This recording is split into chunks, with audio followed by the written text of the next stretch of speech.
Okay, isang misteryo na naman po nangyari, no. Dati, no, na-content ko o na-discuss sa inyo yung briefly lang naman yung naputol na braso ng isang lalaki.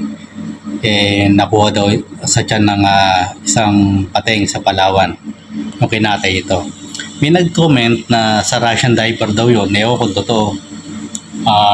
May nag-comment sa channel kung ganon sa particular na issue na yun. Pero ngayon, ito kakaiba, no? Alam niyo naman nangyayari na Bermuda Triangle sa Amerika. Familiar ba kayo? Pwede nyo i-research sa Google, lalo na sa YouTube, para mapanood nyo yung nawawalang mga nawawalang barko, nawawalang eroplano, pati pandigma. Noon pa, meron daw secret vortex doon o lagusan. Yung iba pa nga sabi, alien. At ito naman ang nangyari, no, kahapon lang, madaling araw o kaya hating gabi, na walang FA-50 jet fighter ng Pilipinas. Lulan nito o sakay nito ang dalawang piloto na basta raw nawalan nito ng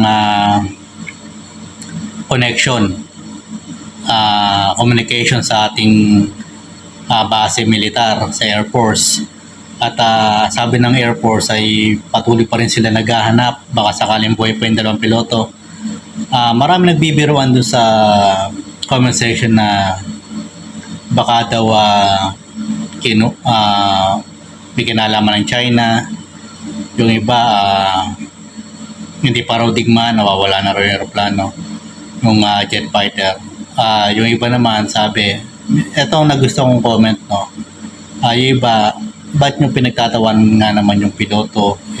Seryoso yung paano kung kamag-anak nyo nandoon, nagsisilbi na sa bayan, pagtatawanan pa sa comment section. So magaling yung nag-comment na yon, matured yung pag-iisip. Hindi po biro yung nawawalang piloto po natin, nagsisilbi po sa bayan yan, at kung may asawa at anak yan, talaga nag-aalala yung mga yan. Ang hirap ng malaman na hindi mo alam kung buhay pa ba o hindi, o may paglalamayan ba yung kanilang mga mahal sa buhay. Mahirap po yung ganyang klase ng disappearance, hindi natin maintindihan. Iba iniisip paranormal, maraming ganyan. Sana mahanap ng Air Force o ng kahit ng mga mamayan natin na mangingisda kung bubagsak man sa dagat yan. Sana makita yung sana buhay pa sila, no? At marami nagsasabi na baka mayroong vortex dito sa Pilipinas. May nababasa ako sa comment section na pwedeng kumuha sa FA-50 natin na jet fighter, no? Na ito ay gawa sa South Korea. At pero naghahanap pa rin ng Air Force tungkol dyan. Na misteryoso lang talaga kasi kung nasira yan, bumagsak yan, makikita naman natin kung saan bumagsak, kung sa kung sa dagat yan, madali rin makikita. Pero talagang ngayon wala pa talagang lead sa ngayon, no. Abang nasa balita, sana makita nga yung mga yan. Kawawa naman yung malila sa buhay sa kanyang dalawang piloto natin. May sabi ng official, itong jet fighter na itong FA-50 jet fighter na nanggaling o binili brand new sa South Korea ay pwedeng mag-push ng button yung piloto nito para malaman yung kinaroroonan ng jet fighter sakali. Pero sa ngayon wala silang natatanggap na kahit anong klase ng sign or signal. So yun ang inaalam nila kung ano pa. Kaya na nagpa-misteryoso sa paggawa ng FA-50 fighter jet ng Philippine Air Force. So hanggang ngayon naghahanap pa rin Coast Guard, Air Force, Philippine Navy, nagtutulong-tulong na yan para mahanap yung dalawang hindi kasi may paliwanag yung dalawang piloto na nawawala. Hindi kasi may paliwanag, kaya nagiging paranormal sa iba o kakaiba, misteryoso. Kasi hindi may paliwanag paano nawala ang isang jet fighter na bago o brand new at high-tech sa kawalan. Nanggaling daw ito sa Mactan Air Base sa Cebu. Sabi galing daw ayon sa military sa Philippine Air Force, galing ito sa mission, kagagaling lang daw sa mission. At inamin ng Philippine Army na mayroon silang operation noon sa laban sa NPA, na tumutulong ito sa kanila, itong Air Force, itong jet fighter na nawala na to.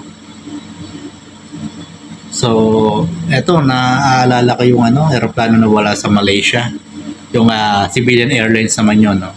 Sana hindi ganito yung maging fate ng dalawang piloto na to.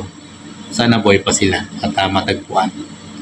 May mga nagsasabi, nabasa na akong comment section doon na baka duman niya sa bundok na misteryoso. Mga ganun, iba-iba eh. Misteryoso kasi yung pagkawala, kaya hindi natin masisi yung mga netizen. Pero, ang masabi ko sa mga netizen, maging naman, pwedeng patay na kasi itong mga pilotong to, pwedeng buhay pa. Maging tayo, maging matured na wag naman natin gawing katatawanan itong nangyayari dito sa dalawang piloto na nagsisilbi sa bansa natin. So sana hopefully mahanap na sila. Sana buhay pa yung dalawang piloto ng FA-50 jet fighter ng Pilipinas.